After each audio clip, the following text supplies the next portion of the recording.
দর্শক বন্ধুরা, এই মুহূর্তের জন্য আপার প্রাইমারি থেকে একটি গুরুত্বপূর্ণ খবর উঠে আসছে। অত্যন্ত বড় খবর।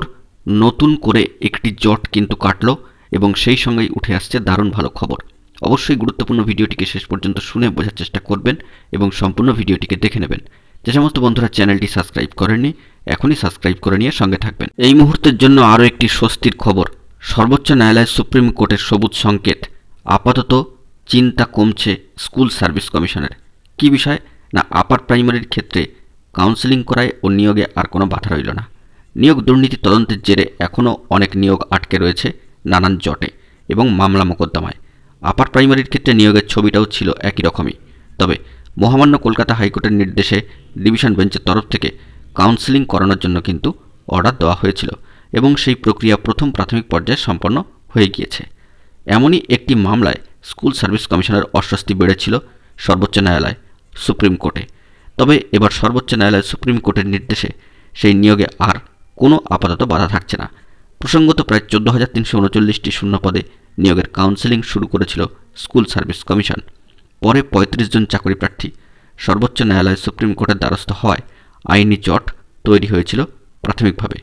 কাউন্সেলিং ঘিরে একটা টানাপোড়েনের জায়গা তৈরি হচ্ছিল।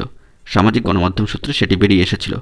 অবশেষে সেই জট কাটে গত মঙ্গলবার সম্মানীয় বিচারপতি হিমা কোহলি মহাশয় এবং সম্মানীয় বিচারপতি আসাউদ্দিন আমানুল্লাহর সম্মানীয় বিচারপতিদ্বয়ের ডিভিশন বেঞ্চে এই মামলার শুনানি হয়।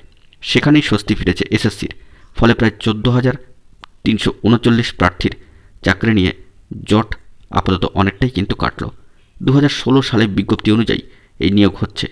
আপার প্রাইমারির ক্ষেত্রে নিয়োগে এই প্রক্রিয়া শুরু করার নির্দেশ দিয়েছিল মহামান্য কলকাতা হাইকোর্টের ডিভিশন বেঞ্চ। সেই মতোই কিন্তু প্রক্রিয়া শুরু হয়েছে। পরে প্রায় 35 জন চাকরি প্রার্থী দাবি করেন প্যানেল নিয়ে অস্বচ্ছতা রয়েছে। সেই দিক থেকে তাদের অভিযোগ ছিল যে প্রথম প্যানেলে নাম থাকলেও নতুন প্যানেলে তাদের নাম নেই।